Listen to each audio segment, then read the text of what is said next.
granted. In accordance with Rule 37 of the Council's Provisional Rules of Procedure, I invite the representatives of Australia, Austria, Albania, Andorra, Bahrain, Belgium, Bulgaria, Hungary, Haiti, Germany, Greece, Denmark, the Dominican Republic, Ireland, Spain, Italy, Canada, Cyprus, Costa Rica, Latvia, Liechtenstein, Lithuania, Luxembourg, Monaco, the Kingdom of the Netherlands, New Zealand, Norway, Poland, Portugal, the Republic of Moldova, Romania, San Marino, North Macedonia, Slovakia, the Federated States of Micronesia, Finland, Croatia, Montenegro, Czechia, Sweden, and Estonia to participate in this meeting. It is so decided. The Security Council will now begin its consideration of item 2 of the agenda.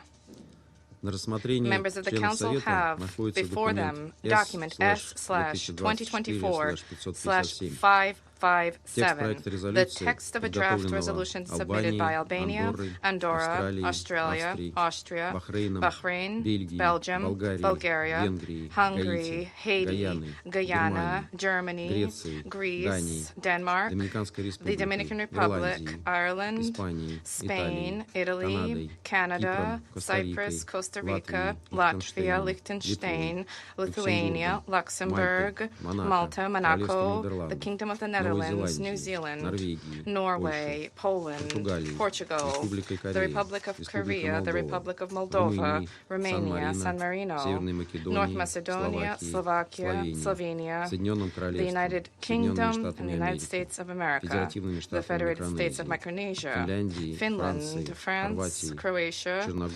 Montenegro, Czechia, Switzerland, Sweden, Ecuador, Estonia, and Japan. The Council is ready to proceed to the vote on the draft resolution before it. I shall now give the floor to those members of the Security Council who wish to deliver statements before the vote. I give the floor to the representative Malta. Thank you, President. Malta is pleased to introduce, together with the United States, this important resolution, which is a much-needed contribution to due process across the UN Security Council's targeted sanctions. We are grateful to colleagues on the Council who worked tirelessly to help us achieve this, and to those of the Council who have inspired this over the years with their repeated calls to improve transparency and procedures in the context of targeted sanctions. We also thank the co-sponsors for their support. With this resolution, an overhaul of the focal point mechanism has been achieved. This new focal point will directly engage with petitioners and gather information from a wide variety of sources to share with sanctions committees as a comprehensive report for committee-based deliberations and decision-making. The reasons for a committee's decision regarding a specific delisting request will also be provided to the petitioner. This resolution is the result of months of negotiations and discussions and a clear signal of this Council's commitment towards due process. But the strength of the new mechanism needs to be matched by the engagement and interests of all Member States, not only those on the Council. Relevant states, countries of citizenship and residence, have an important role to play when considering the merits of a delisting request. These input feeds into the focal points information gathering and reporting to committees, and the robustness of these reports is what will create the detail of the discussions around a given person's delisting request. The informal working group being established by this resolution met back in the early 2000s. It will exist now to continue work on the focal points mandate to ensure it remains up to date and relevant, and also as a place for our sanctions experts to discuss a wide range of horizontal UN Security Council sanctions issues. The report prepared by the IWG to the Council will help enable the wider membership to remain seized and see that the mechanism in this resolution is, as we intended from the outset, to be a tool for all to use. I urge all of you to support this important resolution by voting in favor. Thank you. Я благодарю I thank представителя the Мальты representative of за ее Malta for заявление. her statement. Я ставлю проект And I резолюции на shall голосование. put the draft resolution to the vote now. Прошу Will голосующих за those проект in favor резолюции, of the draft содержащийся в resolution contained документе in document S/2024/557, поднять руку. S/2024/557, please raise their hand.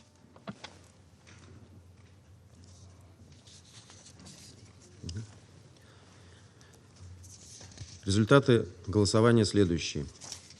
За проект резолюции было подано 15 голосов. Проект резолюции принимается единогласно. No interpretation? Результаты голосования The result of the следующие. voting is as follows. За проект резолюции The было draft подано resolution 15 received голосов. 15 votes in Проект favor. резолюции The draft принимается resolution has единогласно been в adopted качестве unanimously резолюции as resolution 2744. 2744. Сейчас я предоставляю слово I тем now членам give the floor Совета, to those которые members of the желают Council who выступить с wish заявлениями to после make голосования. statements after the vote. Я предоставляю слово I give the представителю floor to the Соединенных Штатов. representative of the United States. Thank you. The United States was proud to vote for this resolution and is grateful for the leadership of our co-penholder, Malta. Colleagues, it took 4 months of extensive negotiations, and it's been 18 years since the Council last took action on delisting procedures. And here we are. We are grateful for the collective efforts on this important matter and the co-sponsorship from over 50 other member states. Today's vote is a historic moment. With this resolution, the international community is demonstrating its commitment to values such as transparency and fairness in UN sanctions processes. While the resolution adopted today enhanced delisting procedures, equal effort must go into ensuring that sanctions are kept up to date and implemented. Security Council sanctions are an important tool to deter an array of threats to peace and security, ranging from the proliferation of arms and weapons of mass destruction to countering terrorism and preventing human rights abuses. But for sanctions to be effective, it is critical that the Council take steps to ensure that the sanctions are appropriately targeted, including through robust and fair procedures for delisting when warranted. We have repeatedly said that sanctions are not meant to be indefinite or punitive. Far from it. We fully support the need to delist or ease sanctions when appropriate, but we are concerned by a growing tendency to prematurely lift sanctions when the threats that prompted their imposition in the first place still persist.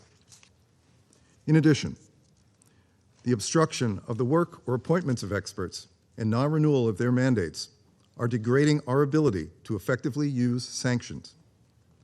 We need to have a frank conversation about sharpening the efficacy of this tool to advance peace and security, including by addressing gaps in its compliance.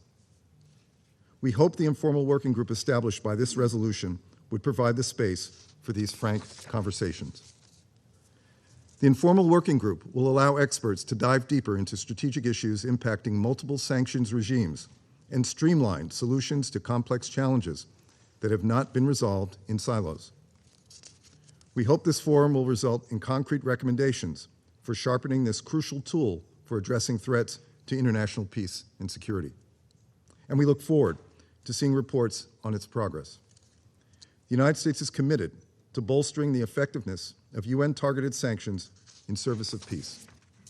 We look forward to continuing to work on additional enhancements to address global threats to international peace and security. Thank you. Я благодарю I представителя thank the Соединенных Штатов representative за of the его United States выступление for his и statement, предоставляю and I слово now give the floor представителю to the Швейцарии. representative of Switzerland.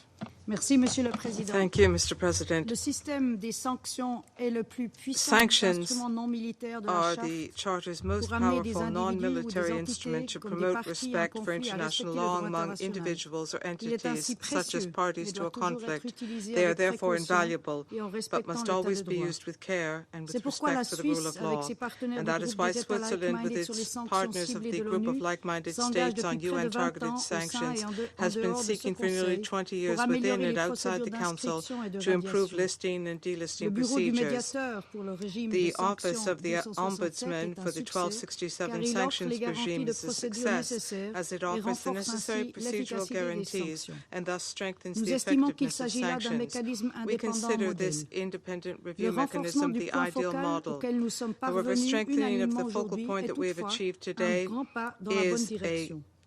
big Nous step in the remercions right donc direction. sincèrement We les therefore États-Unis et sincerely Malte thank the de leurs United efforts States and dans la Malta for their facilitation efforts de in cette facilitating résolution this et reconnaissant resolution. l'engagement de tous And les we membres de acknowledge ce the Conseil. commitment of all members of La this Suisse a Council. voté en faveur de la résolution Switzerland et voted in elle s'est favor of the activement engagée resolution, dans des and discussions we are bilatérales committed avec certains actively in États bilateral et pendant les negotiations with some négociations pour states, favoriser ce as well as progrès. in the negotiations in order Et to salue foster donc que progress. nombre d'idées We are soient very reflétées dans pleased, la therefore, that a résolution, number of ideas are notamment que le reflected point in the focal resolution, devra notably that collecter the des focal point informations, should dialoguer collect avec le information, requérant et soumettre enter un into rapport dialogue complet au with the comité. petitioner and submit a Nous comprehensive regrettons report to the cependant que le committee. comité However, ne we devra pas se regret that the prononcer committee par will défaut not sur have to chaque demande de decide by radiation. default on every Toutefois, delisting la request. solution actuelle However, par the laquelle current un État solution doit whereby a suivre state l'étape must procédurale undertake the de procedural recommander step qu'une demande de of radiation recommending soit that a poursuivie delisting peut request être proceeds viable, may bien be a qu'elle doive viable encore faire one, ses preuves. albeit this will have to be L'établissement proven in d'un groupe de practice. travail informel The pour traiter de establishment questions of an informal transversales working group to permettra de discuss renforcer cross-cutting issues l'efficacité des will help sanctions to enhance et the leur mise en effectiveness œuvre. of sanctions À and their cet égard, nous implementation. nous In félicitons this que les respect, we exemptions welcome humanitaires the fassent fact that partie humanitarian intégrante du exemptions are an mandat integral et que part le of the groupe de mandate, travail and puisse that the être working informé group par la can be société informed by civile et civil le secteur society privé. and the private Bien qu'il soit sector. regrettable que la While it question is des regrettable procédures that the équitables ne issue soit of pas fair and clear explicitement mentionnée procedures dans is le not mandat, explicitly nous mentioned in the comprenons que son mandate, examen we peut être understand abordé that it si un can be État en fait addressed la if demande. a state so La Suisse requests. poursuivra son engagement avec les Switzerland will membres de ce continue to Conseil engage with et le members of groupe this des États Council like-minded and sur the les sanctions like-minded group ciblées on pour la targeted mise en œuvre sanctions de la to résolution implement the et la recherche resolution and seek d'améliorations future futures afin de improvements garantir to l'état de droit safeguard the rule dans les of law sanctions in onusiennes. UN Je vous sanctions. remercie. Thank you. Я благодарю I thank the представителя representative Швейцарии of Switzerland за ее for заявление. her statement, and I give the floor представителю to Японии. the representative of Japan. Thank you, Mr. President. Japan welcomes the Security Council's unanimous adoption of the resolution reforming the focal point mechanism set out in Resolution 1730. This contributes to the improvement of due process in Security Council sanctions. Japan hopes the informal working group of the Security Council on General United Nations Security Council sanctions issues, which is re-established by today's resolution, will be a platform for meaningful and inclusive discussions regarding the effective implementation of Security Council sanctions. Let us recall again that Security Council sanctions are an important tool under the Charter of the United Nations in the maintenance and restoration of international peace and security. In order to achieve the objectives of these sanctions, it is vital that sanctions measures are fully and faithfully implemented by all member states. Therefore, in discussions on General Security Council sanctions issues, it is essential to reflect the opinions of the countries implementing the sanctions, inter alia neighboring countries, as clearly written in the just adopted resolution. Japan underscores the importance of discussing effective implementation of Council sanctions as well as improvements of monitoring arrangements generally. Japan also stresses the importance of discussions on responses to violations of Council sanctions. Japan is fully committed to effectively implementing Security Council sanctions and will contribute to further discussions of the IWG on general UNSC sanctions issues. I thank you. I thank the representative of Japan for her statement, and I now give the floor to the representative of the Republic of Korea. Thank you, President. The Republic of Korea voted in favor of the resolution and joined its co-sponsorship, as we view it as a meaningful step forward when it comes to improvement of the overall UN sanctions regime. We especially thank Malta and the United States for their constructive efforts in bringing this much-needed resolution forward. As clearly stated in this latest Security Council resolutions, sanctions are an important tool in the maintenance and restoration of the international peace and security. Since decisions regarding UN sanctions measures are taken by the Security Council itself, we, the Council members, bear a responsibility to seek ways to enhance the credibility, legitimacy, and effectiveness of the sanctions regime in contributing to international peace and security. In addition, this is a forward-thinking way to reach consensus of the international community on the important role of UN sanctions. From this perspective, this resolution has achieved two major advancements. First, it has successfully enhanced the due process of the sanctions regime by strengthening the existing focal points mechanism. We expect this to significantly boost both the credibility and the legitimacy of the UN sanctions regime. Second, this resolution establishes the informal working group as a platform to discuss general issues related to UN sanctions. Through the group, the Security Council members can collaborate on further securing the credibility and effectiveness of all the UN sanctions regime, taking into account the unique characteristics of each regime according to its own history, background, and context. Furthermore, the Security Council should continuously explore ways to ensure that our decisions suffice for the intended purpose of responding to international peace and security threats. In this regard, we strongly believe that all UN members, particularly Council members, should faithfully implement all sanctions with the objective to advance the credibility and effectiveness of UN sanctions regimes. This should be one of the crucial objectives of the informal working groups created by this resolution. The Republic of Korea will continue to engage constructively in the upcoming Council discussions to this end. I thank you, Mr. President. I thank the representative of the Republic of Korea for his statement, and I give the floor now to the representative of China.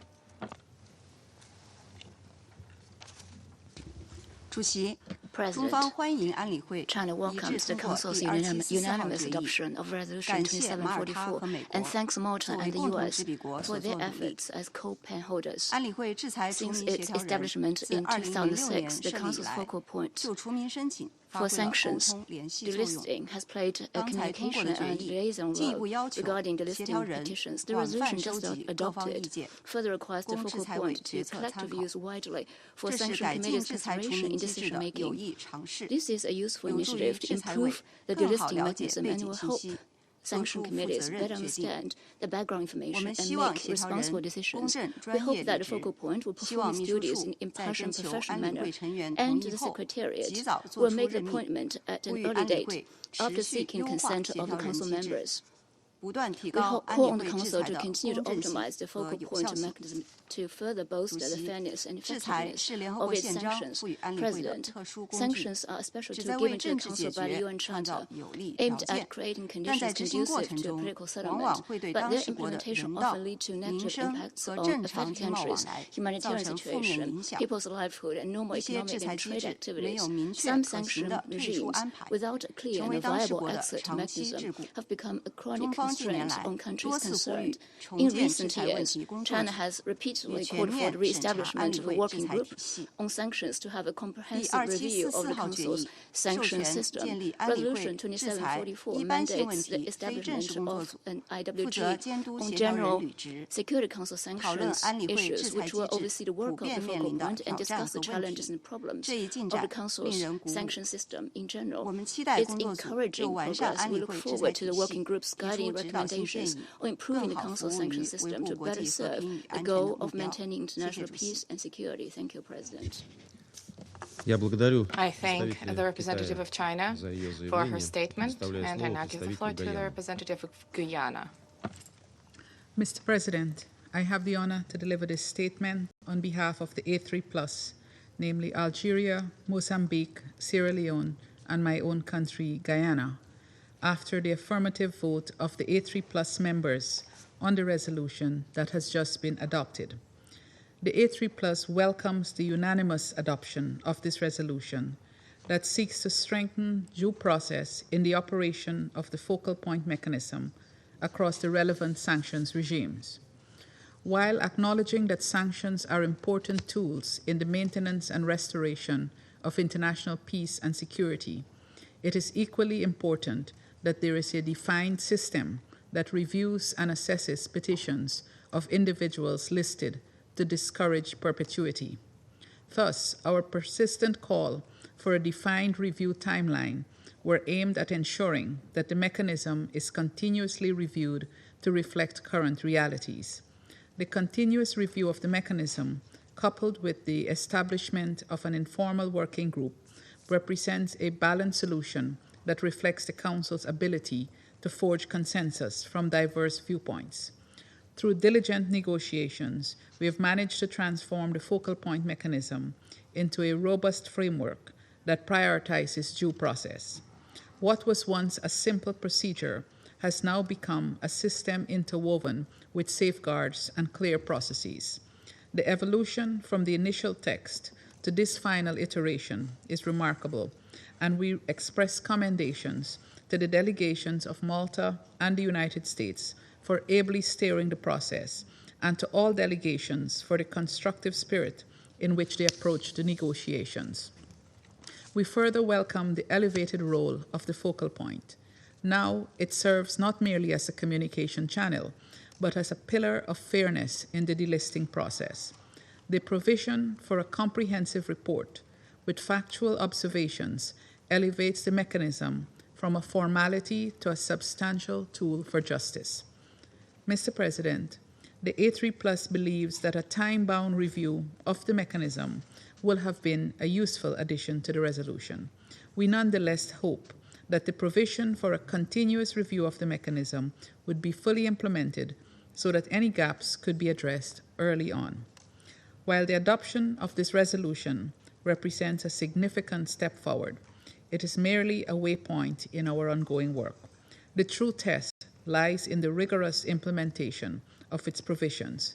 We must remain vigilant, ensuring that the spirit of this resolution permeates all facets of our sanctions regimes. In conclusion, the A3+ reaffirms its unwavering commitment to the continuous improvement of UN sanctions regimes. We therefore view this resolution not as an endpoint, but as the beginning of a new chapter in the pursuit of our collective endeavor for the improvement of UN sanction regimes. I thank you, Mr. President. I thank the representative of Guyana for her statement. And I now shall deliver a statement in my capacity as the representative of the Russian Federation. The Russian Federation voted in support of the Security Council resolution on the UN focal point for delisting. We consistently proceed from the following premise. UN Security Council sanctions are one of the most stringent and robust responses to threats to peace. Therefore, they should be applied in an exceedingly cautious way. They need to be irreproachably substantiated, and they need to be nuanced. The use of such sanctions as a punitive tool is unacceptable. They need to reflect the real situation in those countries against which they are imposed, and they need to help facilitate a political process.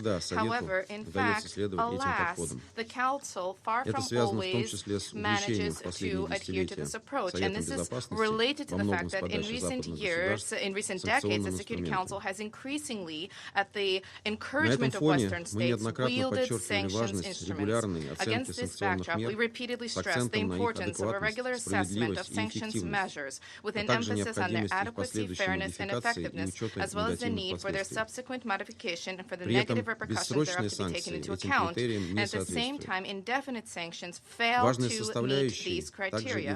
An important component is also an analysis of the relevant procedures, the attending procedures, and this includes the process of delisting. This is a fundamental issue which is directly related to the practice of the imposition of sanctions. During the course of work on this text, our delegation from the very outset demonstrated a constructive approach and a willingness to responsibly seek compromise compromise solutions. With our active participation and support, a consensus-based decision was taken on the establishment of an informal Security Council working group on general sanctions issues. Most importantly, this subsidiary Security Council organ will not encroach upon the authorities of sanctions committees, and its activities will be based on consensus. It is important that in addition to the consideration on the study of the UN focal point mechanism on delisting and the conduct of the relevant review, the consideration of Security Council Committee working methods and their cooperation amongst themselves and cooperation of experts and with relevant experts panels, this key Council working group will focus on the assessment of sanctions themselves, capacity building of states when it comes to compliance therewith, and this is very important, the negative humanitarian consequences thereof. And at the same time, there's an important need to duly pay attention to the issue of the adequacy and fairness of sanctions measures, including delisting. To conclude, I wish to stress that the resolution adopted today, of course, cannot resolve many of the problems which exist and are related to the application of Security Council sanctions. However, we trust that at the same time this will be a step in the right direction and that the work will continue. I now, once again, I resume my function as the President of the Security Council. The list of speakers has been exhausted. The meeting stands adjourned. I have 2 minutes. Sure. Can be back. We don't start without you. Thank you.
The 9,687th meeting of the Security Council is resumed.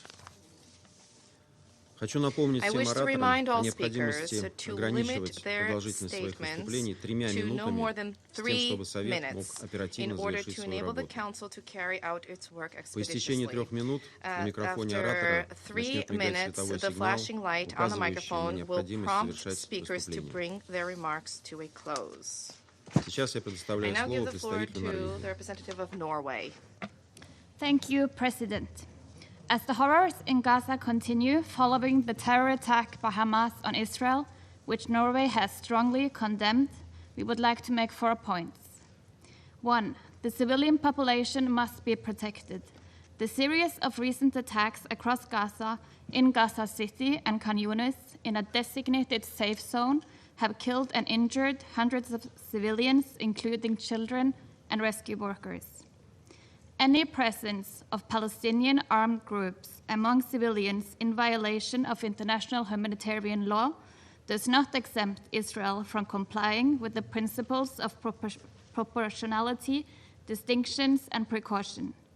In the West Bank, hundreds of Palestinians have been killed and displaced, and we are seeing daily harassment, intimidation, and violent assaults by settlers. We remain very concerned about the thousands of Palestinians held in Israel detention, a majority held without charges, as well as reports of widespread ill treatment and abuse. 2. We remind all parties of their obligations under international law, including Resolution 2735 and the obligation to facilitate and provide humanitarian aid.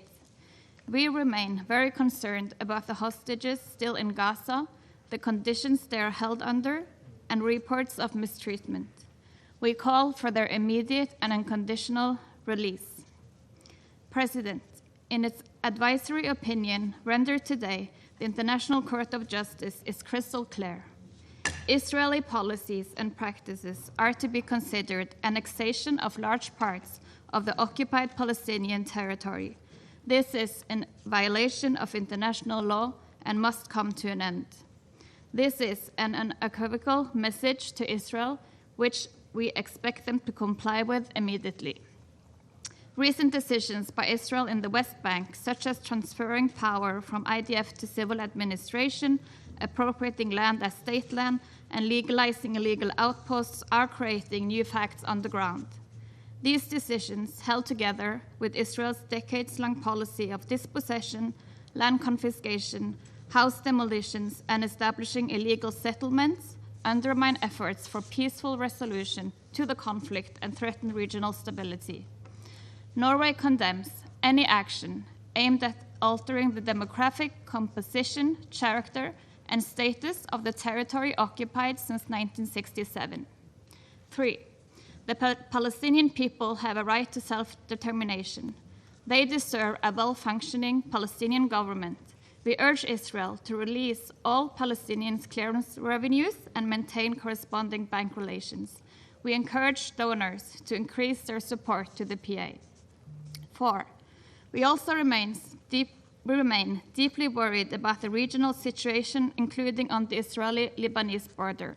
De-escalation is urgently needed.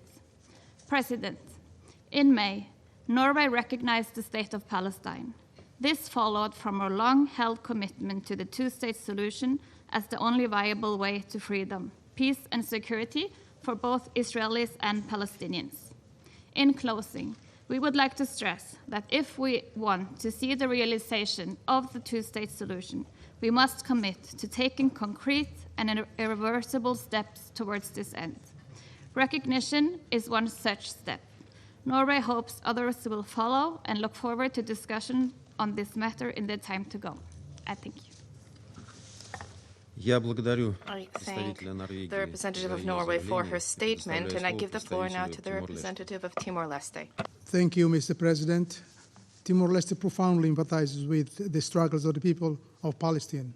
Our unique history of resistance, persistence, and independence places us in an extraordinary position to understand and articulate solidarity with those enduring prolonged conflict and occupation. Timor-Leste also recognizes the right of every state to defend themselves based on international law. Timor-Leste unequivocally supports the two-state solution, envisioning Israel and Palestine living side by side in peace with security within recognized borders. For this vision to be realized, Timor-Leste urges both parties to immediately stop the carnage. Timor-Leste also calls for the release of all hostages and find a way to negotiate between Israel and Palestine and find a peaceful solution to the conflict. Mr. President, as we speak, thousands of lives continue to perish, and unfortunately, as this conflict rages on, many more are still waiting to meet their fate. How can such a situation happen in the 21st century? We urge that humanitarian aid must be sent without hindrance to reach those in need in Gaza. We commend the effort of UNRWA in providing assistance to the refugees in Gaza. The role of UNRWA is indispensable in addressing the acute needs of millions who have been displaced. We urge continued support for UNRWA to ensure that it can fulfill its mandate and ameliorate the dire conditions faced by refugees. By the same token, it is also equally important to be cautious that these efforts are not exploited by third parties, as have been alleged, to advance their agenda. Mr. President, Timor-Leste once again is deeply concerned with the disproportionate use of force against civilians that exacerbates the suffering of vulnerable groups such as women, children, and elderly people, and hinders the creation of an environment conducive to peace. Based on our experiences, the path to enduring peace lies in the power of nonviolent resistance. We believe in the power of dialogue and recognition of all parties' interests. The legacy of leaders like Mahatma Gandhi and Nelson Mandela and our leaders teaches us that steadfast commitment to peaceful means can eventually overcome even the most formidable barriers to justice and equality. The conflict in the Middle East requires an inclusive peace process with the active involvement of regional and global stakeholders. A comprehensive and peaceful resolution to the conflict should be grounded in international law and recognition of the rights of all parties involved. It is essential because to bring an end to the cycle of violence and promote a prosperous future for the region, we need to get all parties in the conflict to talk and engage in dialogue among them. Timor-Leste urges neighboring states and influential countries in the Middle East to leverage their diplomatic and political capital to support mediation efforts. We urge them to remain neutral and avoid inflaming the already volatile situation, even with languages that might emanate from our comfortable places in New York. Rooted in our firm belief that the principle of justice, human rights, and the rule of law, we stand in solidarity with the Palestinian people. We also sympathize with those in the Middle East who yearn for peace and dignity. We urge all parties to come forward, leave each particular group's interest, and dare to find a solution that favors peace. It is our earnest hope that through concerted international efforts, dialogue, and a sincere commitment to peace, a just and lasting resolution to the Palestinian question can be achieved. Our dream is to see the two states coexist and peace restored in the Middle East. I thank you. I thank the representative of Timor-Leste for his statement, and I give the floor to the representative of Bangladesh. Thank you, Mr. President.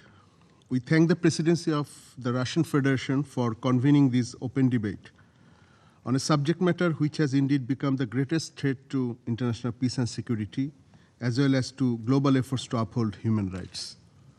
With complete impunity and total disregard to Security Council and General Assembly resolutions calling for immediate ceasefire, Israel is continuing the genocide in the Gaza Strip against the civilian Palestinian population. Despite global uproar, this appears that the most powerful nations, individually and collectively, is unable today to make Israel stop grave atrocities against unarmed peoples, including children, women, and elderlies. Reportedly, the death toll of Palestinians since the beginning of the Israeli onslaught is near 40,000 now. However, the Lancet, the peer-reviewed medical journal, estimates that the total number of direct and indirect deaths might be as high as 186,000, which is around 8% of the pre-war population of 2.3 million in Gaza. Mind-boggling statistics indeed, and yet if it's not considered as a genocide, what else is? Why the global champions of human rights are so hesitant to take any action? Does the obligations of upholding human rights are meant for some selected countries, while some others are protected by absolute impunity? Mr. President, Bangladesh aligns itself with the statements delivered on behalf of the non-aligned movement and the OIC on this matter. As like the vast majority of member states of the UN, we have repeatedly expressed our deep concern about the high number of civilian casualties in Gaza. What we need to have is an immediate ceasefire without any precondition. We demand the early and full implementations of Security Council and General Assembly resolutions calling for immediate ceasefire in Gaza. Unhindered access of humanitarian aid in Gaza is of ample importance, and this Council needs to take all measures to ensure that. We condemn the concerted efforts to cripple and malign the UNRWA, which is indeed acting as the lifeline for the Palestinians for many years. We are also deeply concerned with the continued Israeli attacks in the West Bank, causing deaths and injuries. We firmly reject the ongoing Israeli colonial illegal settlements in the West Bank, which must be stopped. Mr. President, Bangladesh calls upon all countries which have not yet done so to recognize the state of Palestine as a sovereign state and as a full member of the UN. We urge this Council to recommend to the General Assembly the full membership of Palestine.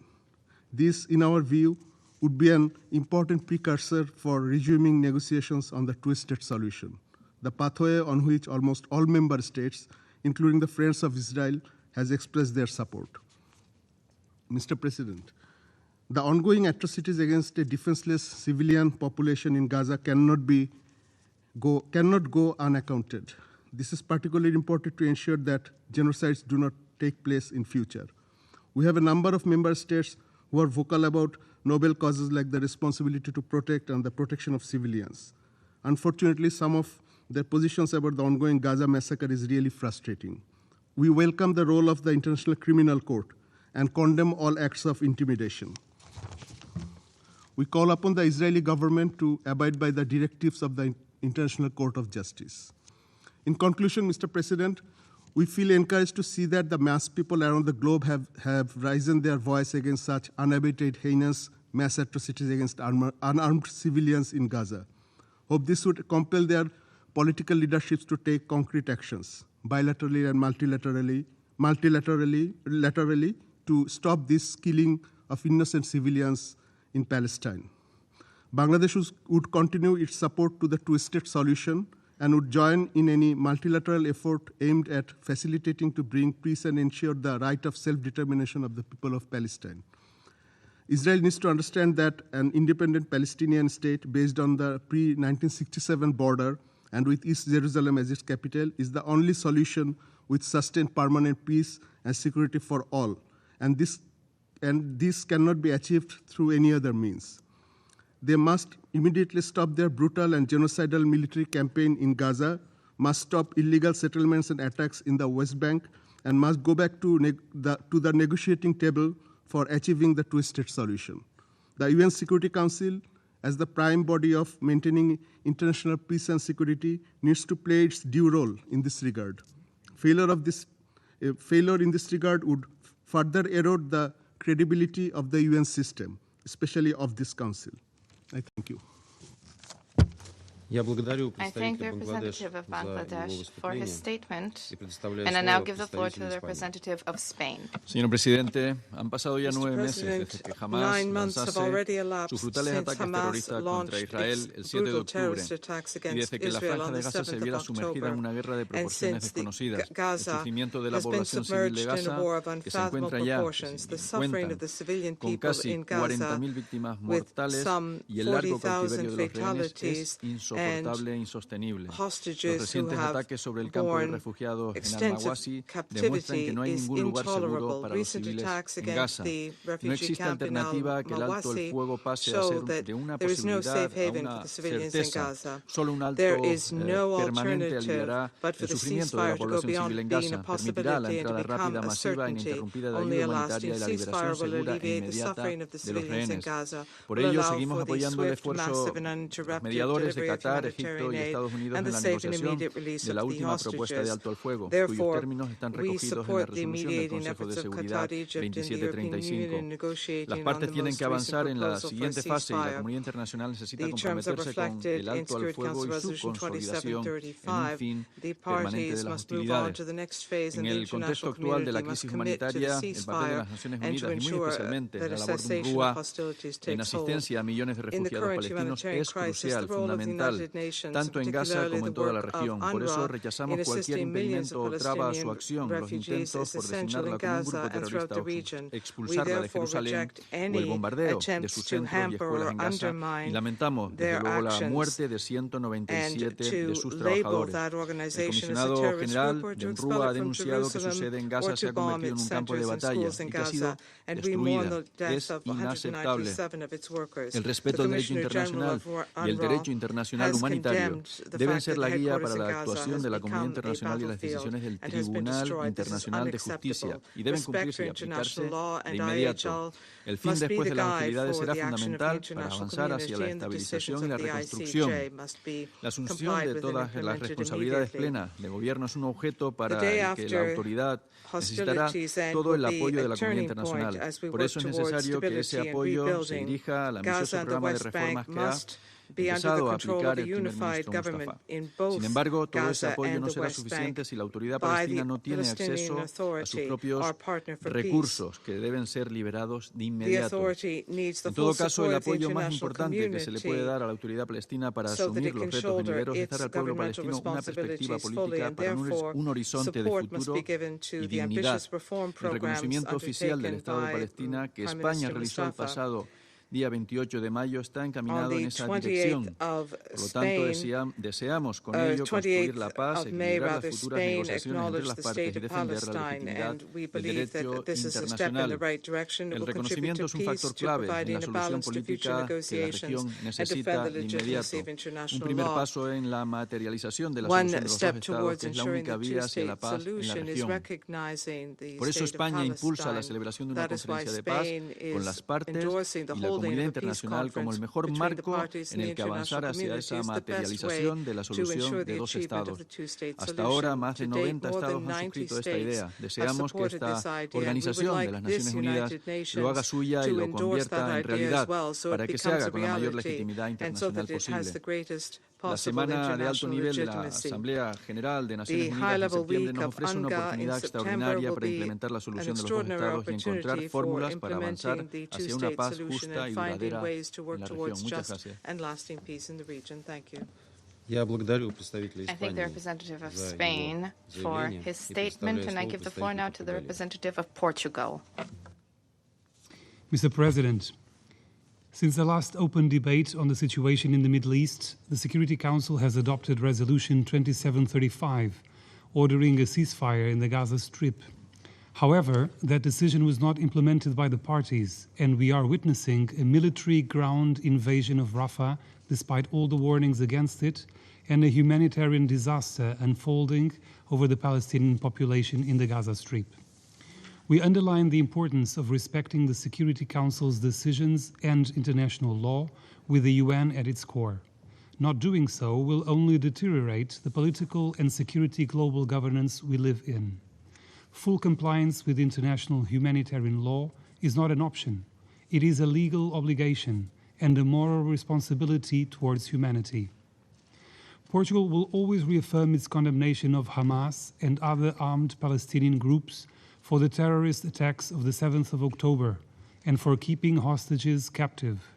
However, that attack, as horrifying as it was, does not justify stripping a population of 2 million people from water, food, health services, education, civilian infrastructures, and it does not justify the killings of tens of thousands of civilians, including children.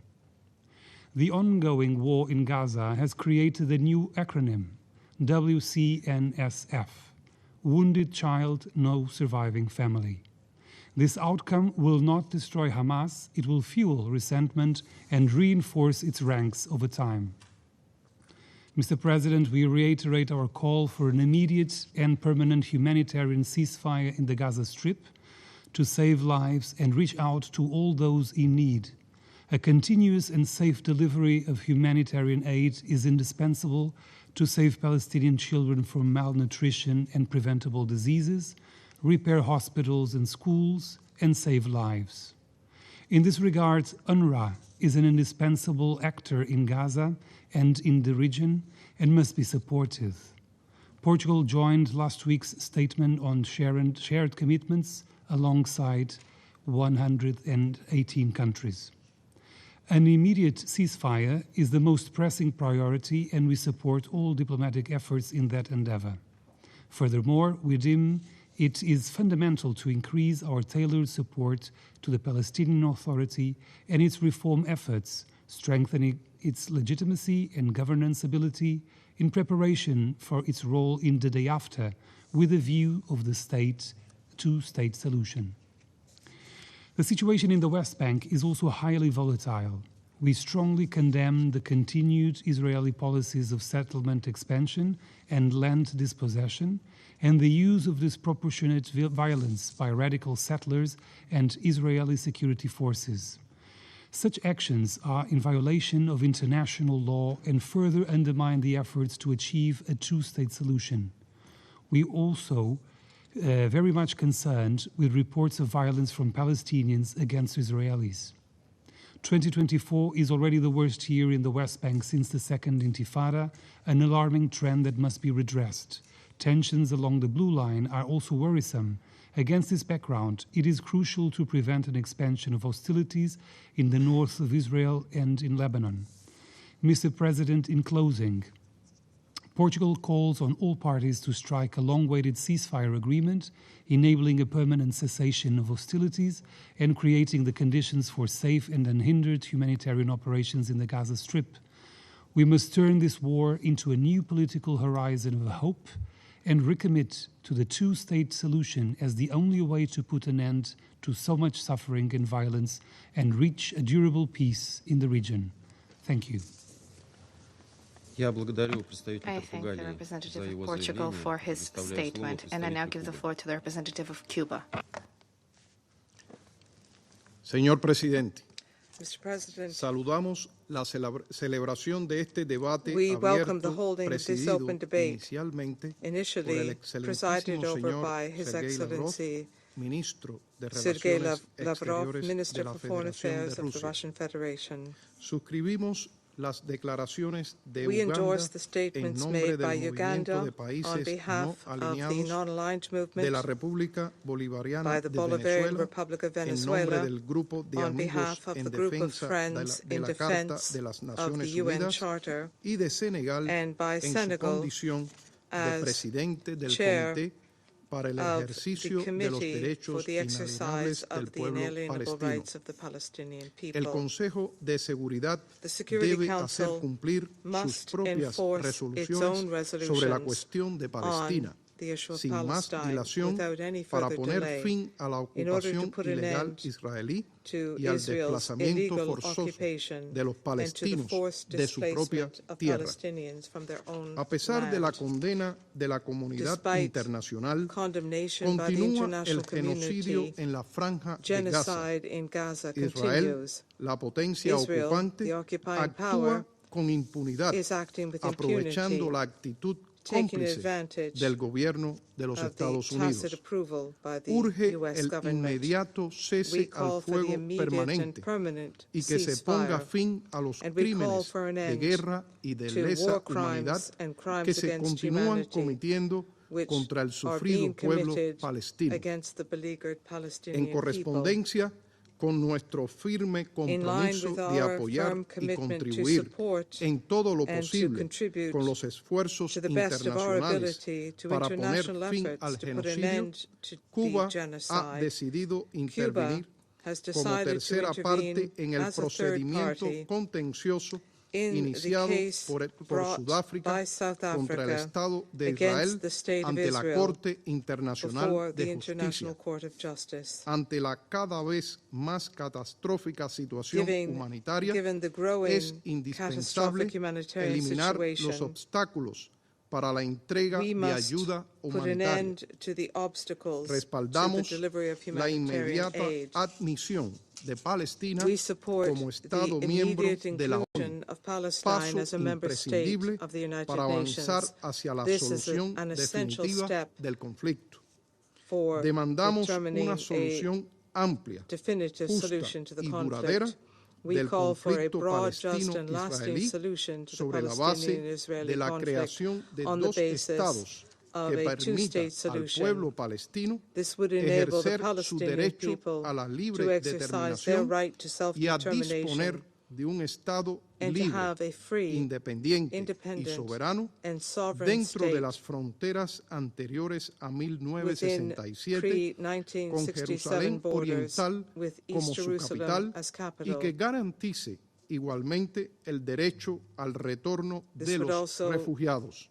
guarantee Señor the Presidente, right of return for demandamos refugees. la retirada Mr. total President, e we incondicional call de for the Israel complete and del Golán unconditional sirio withdrawal y of de Israel todos from the los Syrian Golan territorios árabes and from all ocupados. occupied Arab Deben cesar territories. las agresiones contra la República Aggressions Árabe against Siria the Syrian que Arab violan su Republic soberanía must e integridad cease. territorial. They violate their Debe sovereignty cesar and la injerencia territorial externa integrity. en esa Foreign hermana nación árabe. interference in this sister Arab Debe nation ponerse must fin de end. inmediato y sin condicionamientos a las arbitrarias The e arbitrary ilegales and medidas illegal coercitivas unilateral unilaterales coercive measures impuestas por imposed los by the Estados United Unidos States against contra naciones sovereign soberanas en el nations in the Oriente Middle Medio. East must end El respeto immediately a and la without Carta de las preconditions. Naciones Unidas Respect y al for the derecho UN Charter and for internacional international deben law prevalecer must prevail en toda at all circunstancia. times, in all No hay otro circumstances. camino There is hacia la no paz. other path Muchas gracias. to peace. Thank you.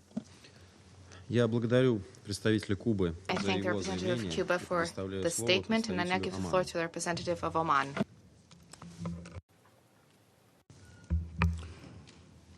السلام عليكم ورحمة الله وبركاته. In the name of God, the merciful, the compassionate. سعادة الأخ رئيس مجلس الأمن أصحاب المعالي President of والسعادة the Security Council, ladies and gentlemen, والسادة المحترمين. Your Excellencies, أستهل بياني مهنئا روسيا الاتحادية الصديقة I على congratulate رئاسة مجلس الأمن the Russian لهذا الشهر. Federation on assuming the presidency of the Council this month. وأشكركم على تنظيم هذه الجلسة And I thank you for حول organizing الحالة this في meeting الشرق الأوسط. on وهي the منطقة situation للأسف in the Middle East. باتت تحتل Unfortunately, حيزا كبيرا من مشاغل This واهتمامات item المجتمع الدولي has been on the ومن Council's قبل هذا agenda المجلس for كمان years, ولسنوات and the عديدة. whole international community وإذا is now being seized of the مجلس matter. الأمن وكافة الأعضاء We thank الدائمين وغير the الدائمين Security Council على and all تخصيص members, جلسات دورية permanent members and non-permanent لمناقشة members, for الحالة allocating periodic في منطقة meetings الشرق الأوسط to إلا أننا discuss the situation in the نود Middle أن East. نعبر عن تطلعنا We كدولة do شرق look أوسطية forward, though, as a إلى Middle أن East نرى country, to انتقالا موضوعيا seeing من a قبل shift مجلسكم هذا by الموقر the Council للتعامل in مع قضايا dealing الشرق الأوسط with issues من related to the مرحلة Middle East. إدارة الأزمات You must إلى move مرحلة from a إيجاد stage الحلول. of crisis management ونعتقد to a stage of أن finding الأوان قد solutions. حان And we believe that the time has ينعم come شعوب for الشرق all الأوسط peoples بالأمن والأمان. of the Middle East to enjoy سيدات وسادة peace المحترمين and security. يكاد لا يمر يوم Ladies and gentlemen, أو أسبوع دون أن تكون barely قضية a day قضية من or قضايا a الشرق week الأوسط على goes أجندة by مجلسكم الموقر. without the وإذ Council نحييكم على هذا الاهتمام discussing a بمنطقة Middle East الشرق الأوسط issue. إلا أننا We نأمل أن نرى applaud you خطوات for giving this attention to the Middle عملية East. وملموسة However, we قائمة hope على to see مرتكزات practical and ورؤى tangible steps استراتيجية based on وأحكام القانون الدولي strategic visions and لإرسال pillars and دعائم based on الأمن international والاستقرار في law هذه المنطقة. to set وفي the مقدمة هذه foundation القضايا for peace and stability in القضية the Middle East. الفلسطينية لا نطالب Most سوى notably, بتفعيل القانون الدولي the Palestinian لا question. We نطالب only سوى call for بتنفيذ implementing قرارات international law. الشرعية We الدولية only call for والتي من بينها قرارات implementing صادرة عن UN مجلسكم resolutions, including resolutions ما لا adopted by نرضاه this August Council. ولا نقبل What we do not ولا يقبله accept, أي عقل سوي what cannot be هو أن accepted نرى by هذه any rational المجازر thinking person, is to see these massacres and the genocide perpetrated against the Palestinian people over years of occupation. What we've been witnessing over the past 9 months in the Gaza Strip has challenged all norms and principles. Indiscriminate killing of tens of thousands of civilians, women and children, starvation, blockade, even the obstruction of aid. This people is unable to achieve what has been stipulated in UN resolutions. Isn't it time for this council to stop these massacres? Isn't it time to tell Israel, stop killing? You have the choice to implement international resolutions against Israel. This litany of killing is not a new phenomenon. It has been going on for years. We in the Sultanate of Oman are fully committed to ensure the credibility of this council. We are fully confident in the ability of the international community. We only call for implementing international resolutions that already exist. We only call for the implementation of international law and international humanitarian law. We call upon you once again to provide the necessary protection for the Palestinian people. Your August Council has already adopted a resolution on reaching an immediate ceasefire and the release of hostages, and we welcomed this resolution. In conclusion, in the Sultanate of Oman, we call for peace. We only call for peace and security for all countries and all peoples in the Middle East and in other regions of the world. As for the Middle East, we stress the need to respect the principles of the Charter, the non-interference in the internal affairs of states, respecting the choices of peoples and countries, helping conflict parties to settle their disputes peacefully, refraining from escalation, relying on international law as the foundation for dealing with Middle East issues. We believe that it has become a strategic necessity to implement a two-state solution that serves peace and security and stability around the world. We call upon Israel to withdraw from all occupied territories, including the Syrian Golan. I thank you. I thank the representative of Oman for his statement, and I give the floor now to the representative of Namibia. Mr. President, thank you for organizing this quarterly open debate. Namibia aligns herself with the statements to be delivered by Senegal on behalf of the Committee on the Exercise of the Inalienable Rights of the Palestinian People and Uganda on behalf of the Non-Aligned Movement. My delegation appreciates the comprehensive briefing by the Secretary-General as presented by his chef de cabinet, Ambassador Courtney Rattray. This briefing highlights the dire situation on the ground, emphasizing the urgent need for action to save lives, uphold international law, and secure a better future for Palestine. Mr. President, for the last 9 months, Israel has continued its indiscriminate bombardment of Gaza. These deadly and destructive attacks on unarmed civilians have resulted in an indecipherable loss of life and the collapse of civilian infrastructure.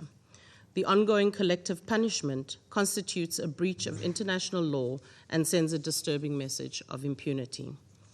The catastrophic deterioration of the humanitarian situation is simply unspeakable and incomprehensible. The extremely low level of aid delivery to an occupied territory suffering from violence and acute food insecurity is also untenable. Reports indicate that 95% of the population in Gaza is experiencing acute food security. Namibia condemns in strongest terms the deliberate use of starvation as a method of warfare. The occupying power must urgently, unconditionally remove all impediments and create a safe environment for the immediate and unhindered delivery of humanitarian assistance in line with the provisional measures ordered by the International Court of Justice over the last 6 months. Mr. President, this Council and the General Assembly have adopted several resolutions aimed at improving the situation on the ground. The General Assembly has also requested an advisory opinion from the International Court of Justice on the legal consequences arising from the ongoing violation by Israel of the right of the Palestinian people to self-determination from its prolonged occupation, settlement, and annexation of the Palestinian territory since 1967. Earlier today, the world looked to the ICJ, hoping it would render an opinion that recharts the course of this conflict. Namibia welcomes the advisory opinion, which makes clear determination on the legal status of the occupation and the legal consequences arising for all states and the United Nations. The court is clear in determining that all states are under obligation to not render aid or assistance in maintaining the situation created by the continued presence of the State of Israel in the occupied Palestinian territory. Additionally, the court opined that international organizations, including the United Nations, are under obligation to recognize as illegal the situation arising from the unlawful presence in the occupied territory. Namibia implores this Council to show its unequivocal regard for international systems, processes, and institutions by upholding the core values that form the foundation of our multilateral order. The UN Charter remains our guiding star and must continue to direct us. In the same vein, this Council must seize this opportunity to restore faith in its capacity to do better in upholding its primary responsibility to maintain international peace and security. Mr. President, Palestine needs our support. We must find an enduring solution to this conflict, starting with an immediate ceasefire. We must reignite hope and must instill faith in humanity by affirming that war, which, as we all know, maims, injures, and destroys, is never the solution. Palestine, like all nations, has the right to aspire to dignity and self-determination. The State of Palestine has been an observer state in this organization for 12 years, proving its qualification as a full and rightful member of the United Nations. This was affirmed by the United Nations General Assembly, which unanimously voted in favor of a resolution in May 2024, recommending that the Security Council reconsider this admission favorably. The veto in the Council against this landmark resolution is a setback to international efforts aimed at resolving the protracted Israeli-Palestinian conflict and enabling Palestine to secure its rightful place among the family of nations. Namibia therefore reiterates her call for the State of Palestine to be admitted as a full member of the United Nations. In conclusion, Namibia's aspirations for the people of Palestine remain anchored in the two-state solution. We continue to support diplomatic and legal efforts to enable the Palestinian people to live in a peaceful, contiguous, and viable independent state of Palestine, side by side with Israel, along the 1967 borders, with East Jerusalem as its capital. I thank you. I thank the representative of Namibia for her statement, and I give the floor to the representative of Tunisia. Thank you, Mr. President. Allow me to congratulate the Russian Federation on assuming the presidency of the Security Council this month. And I thank you for holding this meeting at the ministerial level. Successive meetings by the Security Council, General Assembly, and ICJ have been held.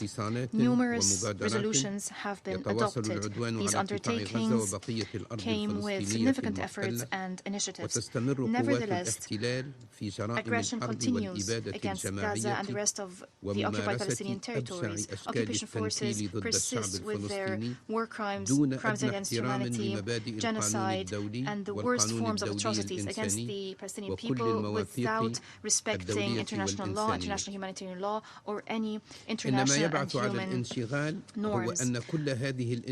What is alarming is that all these violations, killing children, women, patients, bombing hospitals, schools, places of worship, killing and targeting humanitarian workers, medical workers, journalists, UN staff, cutting off humanitarian aid, starvation, depriving the people from the basic necessities of life, persisting in forced displacement and other crimes. All these crimes are being committed in full view of the world. The international community is silent and is unable to bear the most basic aspects of the legal and moral responsibility, namely stopping the aggression, saving lives, and ensuring the entry of humanitarian aid. Occupation forces have persisted in defying international will and disregarded international law and human rights. Over 7 decades of occupation. Throughout this time, the United Nations has been unable to fulfill its role. This emboldened the occupation, which continued its crimes, its settlement activities, and imposing a fait accompli on the international law, especially as the occupation is receiving aid from within the Council and from outside the Council as part of political calculations. Occupation authorities are receiving arms as part of applying double standards. This made the occupation think that they're above the law and they can act with impunity. Mr. President, tens of thousands of martyrs have fallen. Hundreds of thousands of people were injured. Millions have been displaced, are threatened by famine, pandemics, and lack the basic necessities of life. These are not just statistics that we see on the news or in UN reports, in reports by international and regional organizations, in statements at UN meetings. These are lives being lost, rights being violated, human suffering that is unimaginable and unprecedented, that is deteriorating day by day. It is an indication that there is a lack of a decisive stance that champions international law and human rights, a stance that respects human dignity and the right to life, a stance that restores confidence and trust in international institutions, most notably the Security Council. Mr. President, Tunisia calls once again upon the Security Council and the international community to immediately stop the war crimes and genocide against the Palestinian people. The occupation must be held accountable for all crimes committed, away from double standards and political calculations. The respect for international resolutions must be ensured. Occupation must end, as this is the root cause for all crimes and repeated violations.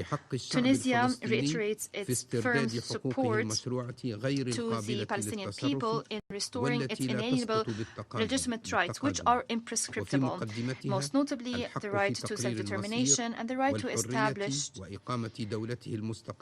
independent state with full sovereignty and the right to freedom on all parts of the Palestinian land with Jerusalem as its capital. I thank you, Mr. President. I thank the representative of Tunisia for his statement, and I give the floor to the representative of Colombia. Gracias, señor presidente. Thank you, Mr. En President. primer lugar, permítame agradecerle la convocatoria de este I wish to debate begin by abierto thanking you for trimestral sobre la convening this situación de quarterly open Oriente debate Medio, on the incluida la situation in the cuestión Middle palestina. East, including the Palestinian De question. conformidad con lo reportado por el According Ministerio de to Salud en reports Gaza, by the Ministry of al Health in 15 de Gaza on julio de the 15th of 2024 han July muerto aproximadamente 2024, there were already 38.664 some palestinos y han resultado heridos 38,664 aproximadamente Palestinians who had been killed, and some 89.097. La situación humanitaria que atraviesa la franja de Gaza es absolutamente dramática y es una muestra inequívoca de que la violencia desatada por Israel a partir del 7 de octubre de 2023 afecta mayoritariamente a la población civil y genera pérdidas irreparables para los niños y las niñas, los heridos y los enfermos, las mujeres y los ancianos, así como otros segmentos de población no combatientes. La magnitud de la tragedia en Gaza, que Colombia y otros países han denunciado ante la Corte Internacional de Justicia, garantizándola sin vacilar como un genocidio. Sus costos irreparables para las generaciones actuales y futuras y sus implicaciones nefastas para la estabilidad y la convivencia en la región escapan las palabras. Colombia reitera una vez más su apoyo y solidaridad hacia el Estado y pueblo palestino y hace un llamado al cese inmediato de hostilidades y el respeto a la vida como un principio superior, válido para la humanidad entera y que debe regir y respetarse en todas las circunstancias. Según los tratados de derechos humanos de los que Israel y Palestina son estados parte, el derecho de la vida es un derecho inderogable y que no se puede suspender ni siquiera en casos de emergencia nacional. Y bajo el derecho internacional humanitario, que obliga también y por igual a Israel y a Palestina, la privación de la vida solo puede ser legítima cuando ocurre con pleno respeto a los principios de distinción, proporcionalidad y precaución en el ataque. Cada día que pasa y que estos principios son vulnerados con los ataques militares de Israel contra los palestinos en Gaza, se erosiona más la materia misma del derecho internacional y se socavan los principios que garantizan la convivencia entre las naciones. Mi país reitera que es imperativo garantizar una salida pacífica, definitiva e integral a la cuestión palestina, fundamentada en la solución de dos estados, conforme a las líneas fronterizas acordadas por las Naciones Unidas en la resolución 242 de 1967. Dado que tanto palestinos como israelíes tienen el derecho a vivir en paz dentro de fronteras seguras y reconocidas internacionalmente. Señor presidente, la situación en el Medio Oriente, particularmente la cuestión palestina, que se ha agravado en los últimos 9 meses, está poniendo a prueba la capacidad de las Naciones Unidas, especialmente del Consejo de Seguridad, de cumplir su mandato primordial y original de mantener la paz y la seguridad internacional. El Consejo ha expedido múltiples resoluciones para desescalar el conflicto palestino, in the conflict in Palestine, including recent resolutions I would highlight, Resolution 2712 from 2023, 2728 from 2024, and particularly Resolution 2735 from 2024. Colombia notes with concern that these resolutions are not being fully respected. The people, the civilians in Gaza continue to suffer, they continue to be evacuated, they continue to be the victims of bloodshed. Genocide and devastation in Gaza are incomprehensible and indefensible, and they impact every Palestinian in Gaza. This impacts those who wish to provide humanitarian aid as well, as mentioned by the Secretary General in his statement on the 12th of July. On the one hand, we recall that Security Council resolutions and decisions are legally binding in accordance with the UN Charter's Article 25, according to which we, the members of the United Nations, agree to accept and carry out the decisions of the Security Council in accordance with the present Charter. For Colombia, it is obvious that compliance with these decisions is not optional, it is binding.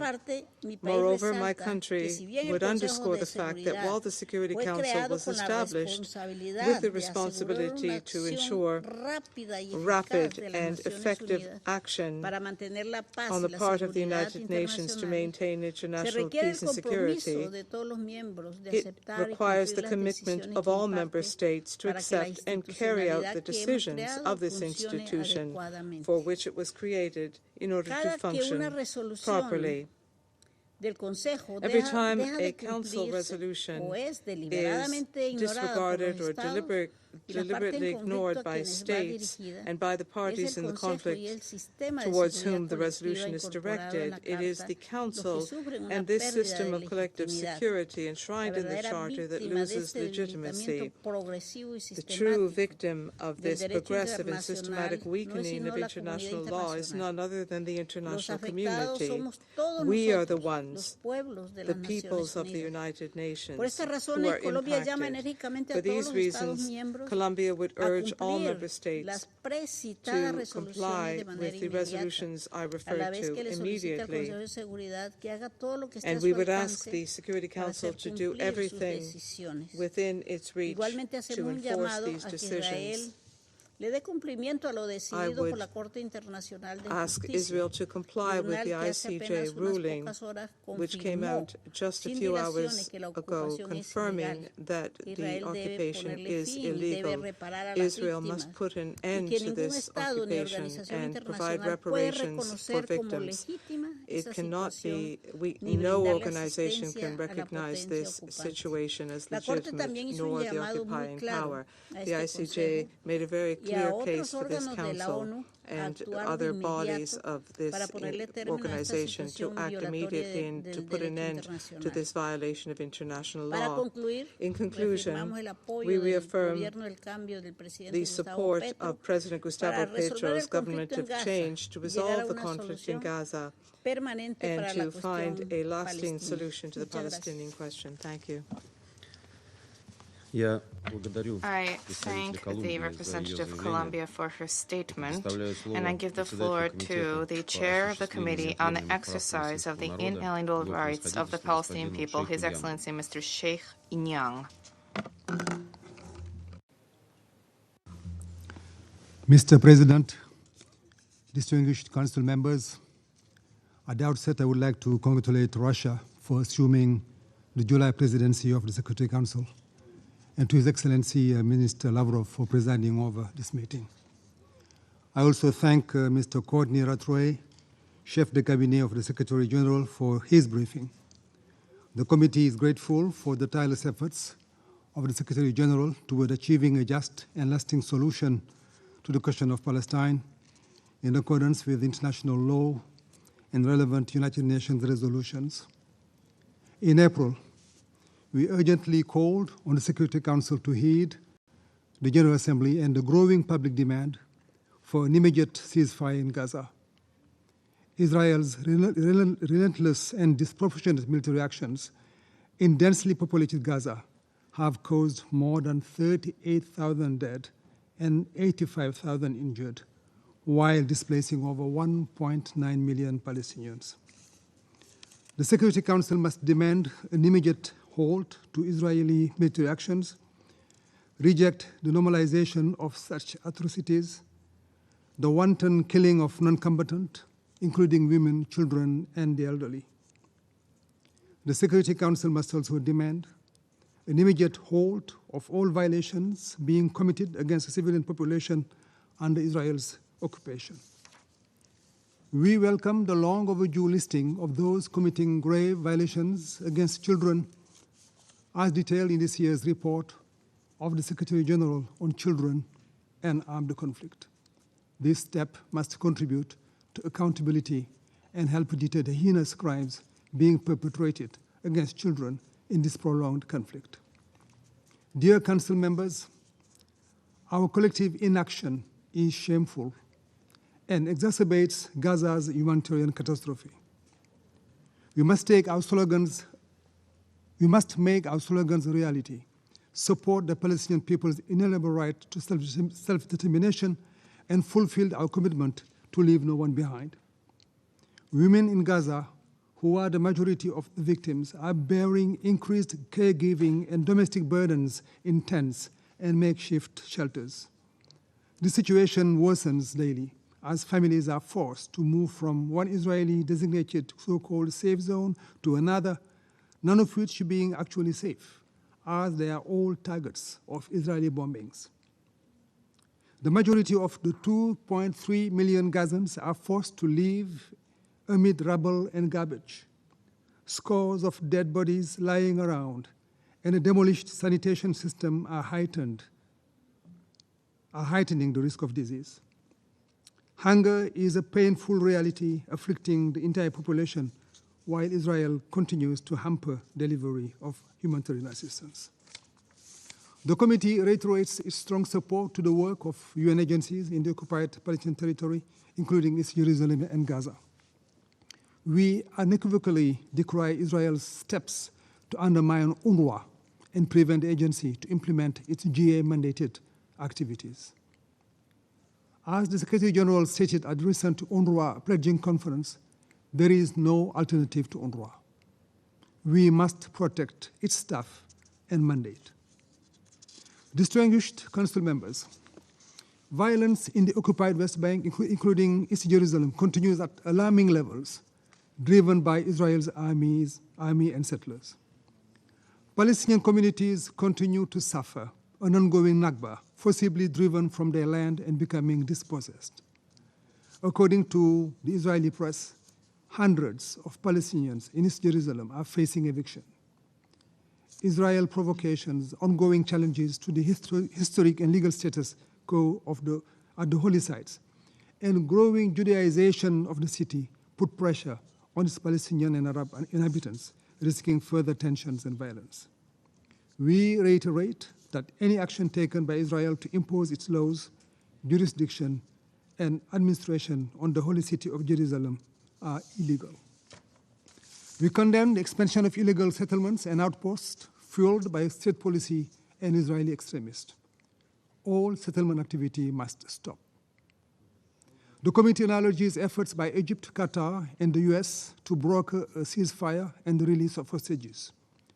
The committee highlights the grave situation of Palestinian detainees in Israel prisons, often held without any charge and reportedly subject to torture, and reiterates calls for the release of all those unlawfully detained.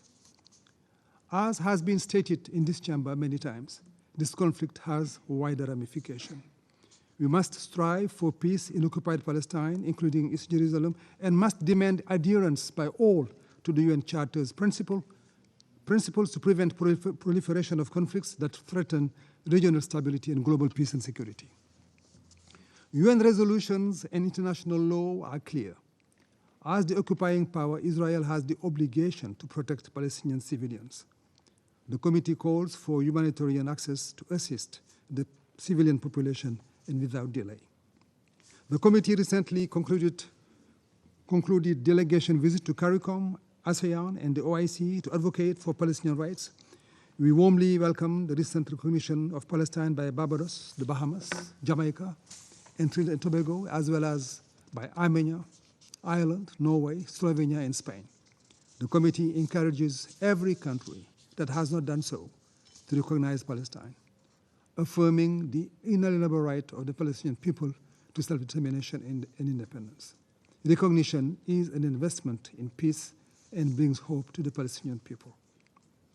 The committee calls on all member states to adhere to all provisional measures ordered by the ICJ, including those addressing the risk of genocide in Gaza, initiated by South Africa and other member states who deserve outrage.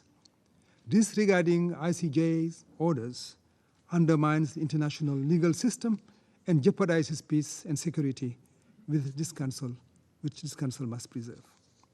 Earlier today, the ICJ issued its landmark advisory opinion on the legal consequences of Israel's policies and practices in the OPT, including East Jerusalem.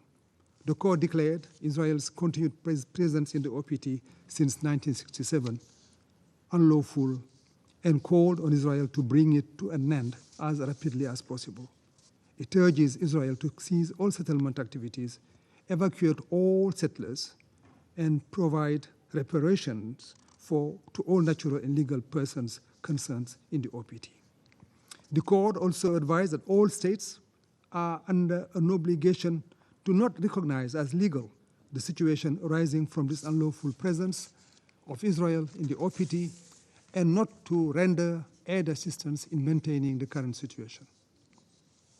We urge the General Assembly and the Security Council to act on the court's call to end the unlawful presence of the state of Israel in the occupied Palestinian territory swiftly. Our committee and all member states must stand ready to support these efforts. Let me conclude by reaffirming that the only viable scenario for a peaceful future is a two-state solution based on UN resolutions and international law, with Israel and Palestine living side by side in peace and security, and with East Jerusalem as the capital of the state of Palestine. I thank you. I thank His Excellency Mr. Sheikh Nyang for his statement, and I give the floor to the representative of Uganda. Mr. President, I'm honored to speak on behalf of the 121 member states of the Non-Aligned Movement. I congratulate the Russian Federation upon its accession to the President of the Security Council this month and express appreciation for granting NAM the opportunity to present its position on the question of Palestine. The Non-Aligned Movement, NAM, affirms its long-standing, common, and principled position on the question of Palestine since the establishment of this movement in 1961. NAM reiterates that respect for the UN Charter, international law, UN resolutions constitute the foundation for a just and lasting solution of the Palestinian question and a cornerstone for regional and global peace and security. The Security Council has the primary responsibility for the maintenance of international peace and security in accordance with Articles 12 and 24 of the Charter. The Security Council must uphold its mandate to maintain international peace and security and must implement its own resolutions. The question of Palestine cannot be the exemption to international law and to the authority of this Council. NAM calls on the Security Council to overcome its paralysis on the Palestinian question, to justly resolve this protracted conflict and tragic injustice. The peaceful solution to the question of Palestine is central for establishing wider peace and stability in the Middle East, and will also restore credibility to this organ and our international system as a whole.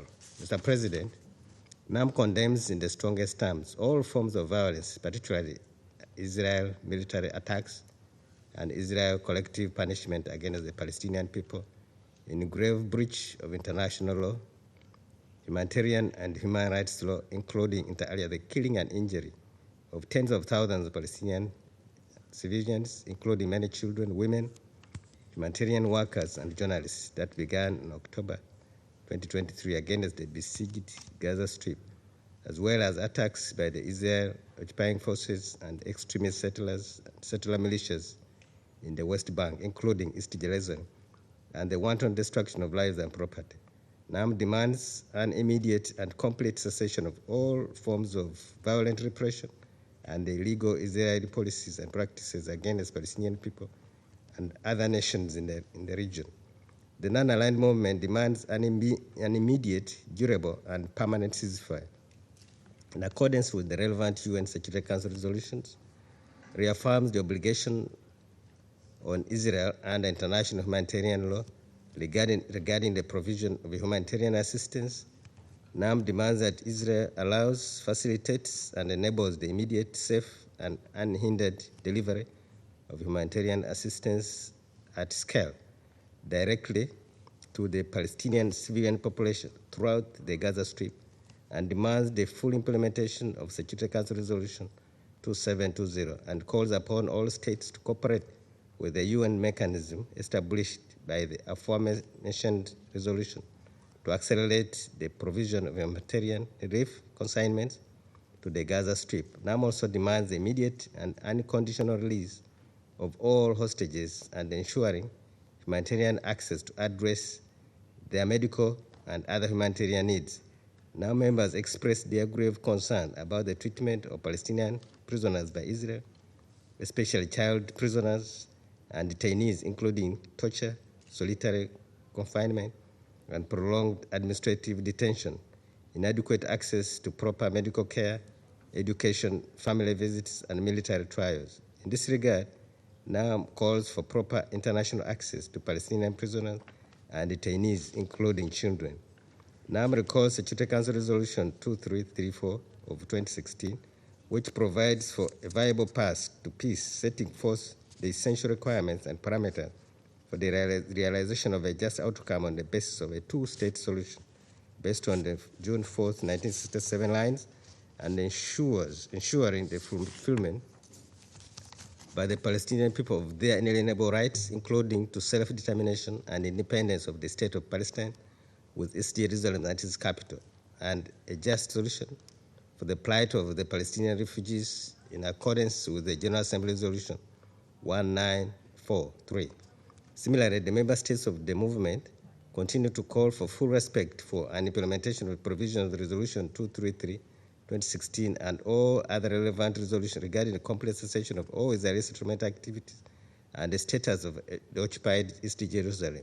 In this regard, NAM expresses grave concern about the deteriorating situation on the ground, which has been marked by an escalation of Israeli settlement activities in grave breach of international law and rising violence, provocation, and incitement, particularly settler violence and terror, leading to countless human rights abuses and violations of international law.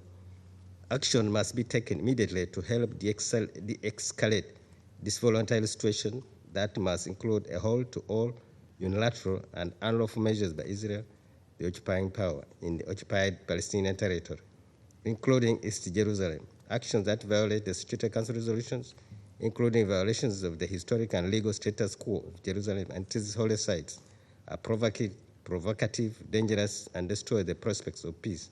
NAM reiterates the call for full respect for the historic and legal status quo and for the historical Hashemite custodianship over the Christian and Muslim holy sites in the city, and for the protection of the sanctity of the holy sites, and for all relevant provisions of international law and Security Council resolutions. NAM commends the efforts of His Majesty King Mohammed VI as chair of Al-Quds Committee of the Organization of the Islamic Cooperation, OIC.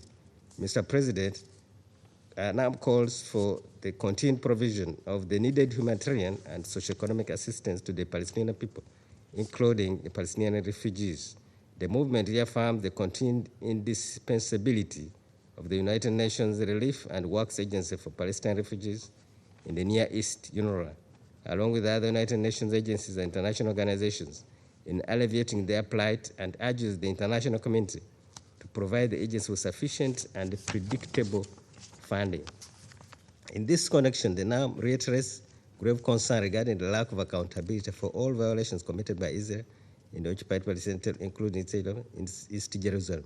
NAM must comply with must comply with international law and must be held to account for its blatant contempt of this Council, ICJ, and other international legal obligations.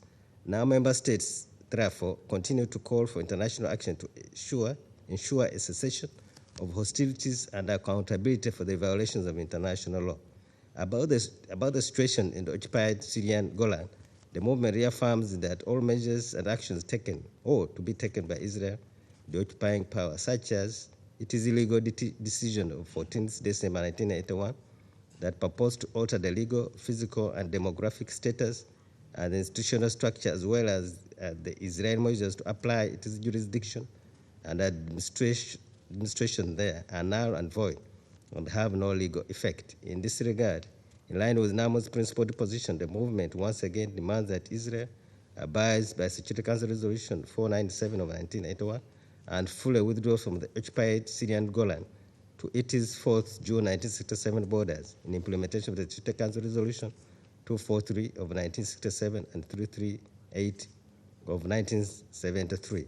Now member states condemn the ongoing Israeli attacks against Lebanon since the start of the war on Gaza and the repeated violations of its sovereignty by land, sea, and air.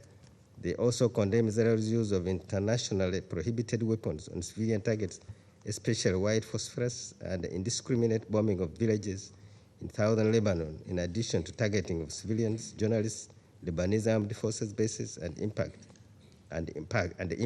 on UNIFIL peacekeeping force base. Now, member states also emphasize that Israel must withdraw from all Lebanese territories, including Shaba farms, the Kachuba Hills, and the occupied lands in the outskirts of the town of Alimari, which partly includes the urban expansion of the village of Gaza, in accordance with the relevant UN resolution, particularly the Security Council Resolution 155 of 2004 and 1704 2006. To conclude, Mr. President, the movement seizes this opportunity to reiterate its call for collective international efforts to uphold international law, to bring an end to this grave and historic injustice. Now, member states reaffirm their commitment to promoting a just and lasting, comprehensive, and peaceful solution to the question of Palestine in all its aspects, in accordance with the relevant UN resolutions. NAM reaffirms its support for the Palestinian people in their struggle to achieve justice and fulfill their inalienable rights and legitimate national aspirations, including self-determination, freedom, and independence in their sovereign and independent state of Palestine, with East Jerusalem as its capital, and stand ready to cooperate with and support the Security Council for the fulfillment of its responsibilities in this regard. I thank you, Mr. President. I thank the representative of Uganda for this statement, and I give the floor to the representative of Mauritania. I have the honor to deliver this statement on behalf of member states of the Organization of Islamic Cooperation in my capacity as the chair of the group. The Organization of Islamic Cooperation is deeply concerned over the ongoing Israeli military aggression against the Gaza Strip, which has continued unabated for over 9 long months, resulting in massive and tragic losses of Palestinian people, including the killing of nearly 40,000 Palestinian children, women, and men, and more than 90,000 people injured, besides mass destruction, displacement, and starvation and famine. The Israeli occupation's action, which the International Court of Justice deems to plausibly amount to the crime of genocide and orders the immediate halt of, not only inflicting unimaginable humanitarian suffering on the Palestinian people, but also exacerbate the cycle of violence and instability in the entire region. We implore the Security Council to take all necessary measures to put an immediate end to this brutal aggression on a defenseless civilian population, prevent further loss of innocent lives, ensure provision of safe, sustainable, and unhindered access to humanitarian aid in the entire Gaza Strip, and protect the Palestinian people from Israel's act of genocide and war crimes, in accordance with international humanitarian law, human rights law, and relevant UN resolutions. In the same vein, we condemn the continuing Israeli occupation policies of colonial settlement expansion, including the recent decision to confiscate more large tracts of Palestinian land, the approval of so-called legitimized 5 colonial settlements outposts in West Bank, planning to build thousands of new settlement units, imposing taxes on churches and United Nations properties in occupied East Jerusalem, and violating the historic and legal status quo of the holy sites in the city, and further confiscating Palestinian tax revenues, among other illegal measures. These practices and acts exacerbate the strenuous fiscal situation of the Palestinian government and deepen the untold suffering and misery of the Palestinian people. Moreover, we must draw attention to the critical situation of more than 10,000 Palestinian political prisoners in the Israeli prisons, including 80 women, 200 children, and 3,600 administrative detainees who are being held without charges or trial, and continue to experience flagrant human rights violation, including extreme humiliation and life-threatening conduct, including medical neglect and torture. Pressure should be put on Israel to stop these abuses and the human rights violations against the Palestinian prisoners, and bring its practices in alignment with international humanitarian law, international human rights law, and its obligation as the occupying power under international humanitarian law. Mr. President, The gravity of the situation in the occupied Palestinian territory, particularly in Gaza Strip, demands robust and unequivocal action to bring a halt to these crimes against humanity, genocide, war crimes, and crime of aggression, and ensure accountability.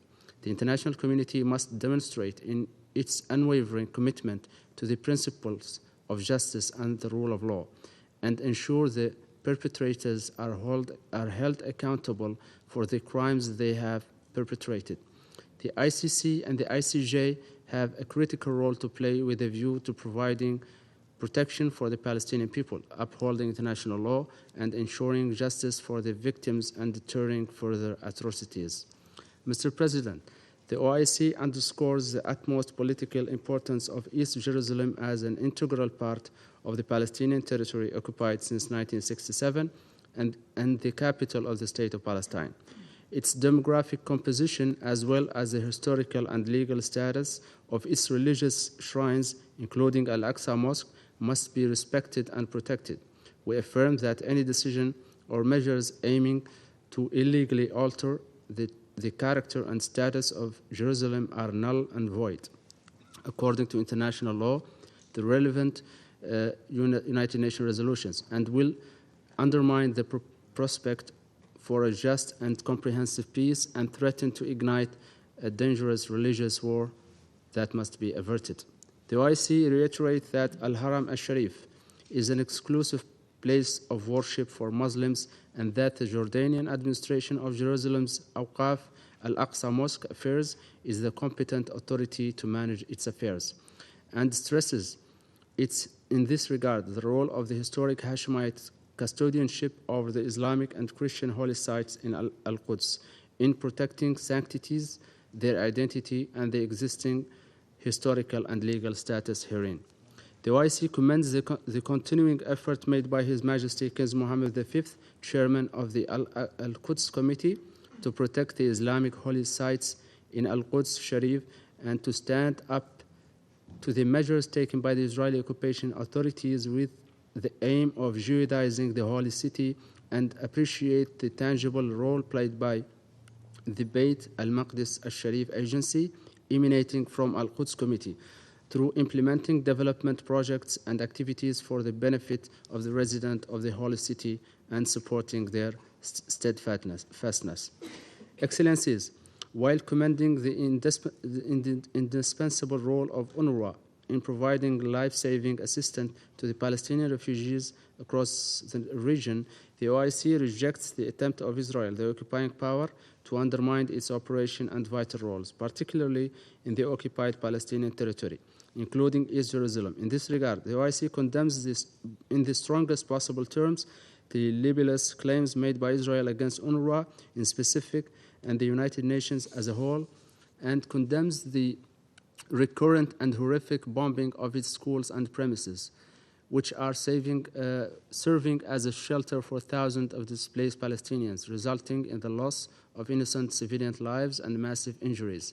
Such acts constitute a blatant violation of international law, including international humanitarian law, including Geneva Conventions. Mr. President, Excellencies, to pave the way for a just, comprehensive, and lasting peace, we emphasize the responsibility of this august body to support and sponsor an irreversible political path that would lead to achieving the two-state solution in accordance with the resolution of the Security Council and General Assembly and the tenets of international law. We welcome in this regard the recent decision by many countries to formally recognize the State of Palestine. Such decisions represent a historic step in supporting the legitimate right of the Palestinian people, including the right of self-determination and statehood. The OIC reiterates its call upon those countries that have not yet done so to recognize the State of Palestine and support its full-fledged membership of the United Nations as a vital step towards realizing the two-state solution and a just and lasting peace. In closing, I would like to take this opportunity to reaffirm the OIC's support for the solidarity with the Palestinian people in their quest to restore their inalienable rights, including their rights to return, self-determination, and the independence and sovereignty of their state. on the Palestinian land occupied since 1967, with East Jerusalem as its capital. Thank you for your attention. Я благодарю I thank the representative of Mauritania for his statement. Список ораторов There are no more names исчерпан. inscribed on the list of speakers. Заседание The meeting закрывается. is adjourned.